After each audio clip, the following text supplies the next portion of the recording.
गरुडगमन तव चरणकमलमिह मनसि लसतु मम नित्यम् गरुडगमन तव चरणकमलमिह मनसि लसतु मम नित्यम् मनसि लसतु मम नित्यम् मम तापमपाकुरु देव मम पापमपाकुरु देव मम तापमपाकुरु देव मम पापमपाकुरु देव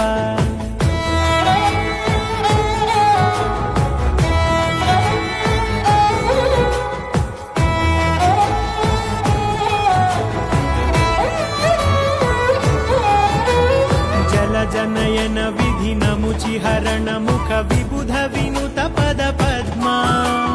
जल जनयन विधि नमुचिहरण मुख विबुध